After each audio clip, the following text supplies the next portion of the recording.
நிறைய கர்த்தர் சொல்கிறதெல்லாம் நம்ப முடியாததாக இருக்கும். கர்த்தர் ஒரு மனுஷன் எடுத்து பயன்படுத்தணும்னா கர்த்தர் சில நேரத்தில் வெளிப்படுத்துகிறார், உடனே நான் இப்படி பயன்படுத்த போகிறேன், இங்கே கொண்டு போக போகிறேன், இப்படி பண்ண போகிறேன்னு.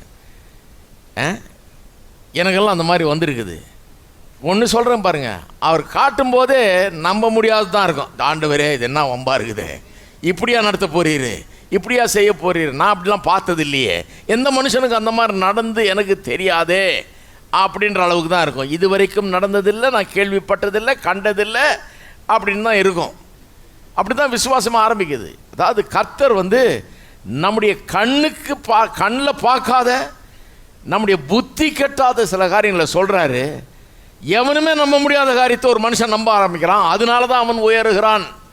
கர்த்தர் எடுத்து வல்லமையாக பயன்படுத்துகிற ஆட்கள் எல்லாம் பாருங்கள், எவனுமே நம்ப முடியாத காரியத்தை நம்புறதுக்கு ரெடி. அப்போ நோவா எவனுமே நம்ப முடியாத ஒரு காரியத்தை நம்புகிறான். அந்த காலத்து மக்கள் யாரும் மழையை நம்ப முடியாது. மழை வெள்ளம் வரும்ன்றது கட்டுக்கதையிலும் இப்போ கேவலம், அது நம்ப மாட்டாங்க. ஆனால் நோவா அதை விசுவாசிக்கிறான். ஏன்னு சொன்னால் அதனால தான் 11:1 ரொம்ப முக்கியம். எபிரேயரில் விசுவாசமானது நம்பப்படுகிற உறுதியும் காணப்படாதவைகளை குறித்த நிச்சயமுமாயிருக்கிறது. கண்ணால் கண்டது இல்லையா, அதை குறித்த நிச்சயம், அதுதான் விசுவாசம். எதை எடுத்துங்க நீங்கள், கண்ணால் காணாத காரியத்தை குறித்த நிச்சயம். ஐயோ இதிலேருந்து யாரும் சோகமானதே இல்லைங்க, பொழைச்சதே இல்லைங்க, பொழைப்பீங்கிறது நிச்சயம்ன்றாரு கர்த்தர். அதை குறித்த நிச்சயம் நமக்கு உண்டாச்சுன்னா அதுதான் விசுவாசம்னு அர்த்தம்.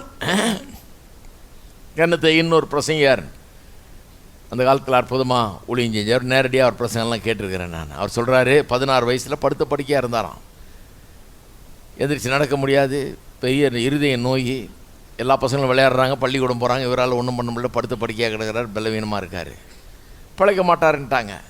இவர் ரொம்ப நாள் உயிர் வாழ முடியாதுன்னு சொல்கிறாங்க. இன்றைக்கோ நாளைக்கோன்னு இருக்குது.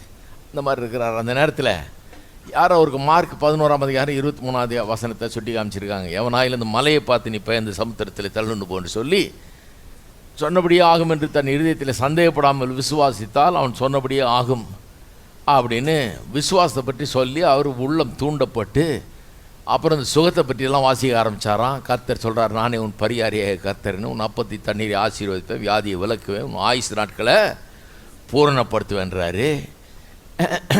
இதெல்லாம் சொல்கிறத வாசித்து வாசித்து வாசித்து தியானித்து அவர் சொல்கிறார், இதை வாசிக்க வாசிக்க வாசிக்க தியானிக்க தியானிக்க தியானிக்க எனக்கு நிச்சயம் உண்டாயிடுச்சு. எந்த அளவுக்கு நிச்சயம் உண்டாயிடுச்சு, இது என்னுடையது இப்போவே எனக்கு இருக்குதுன்ற மாதிரி ஆயிடுச்சு எனக்குன்றாரு.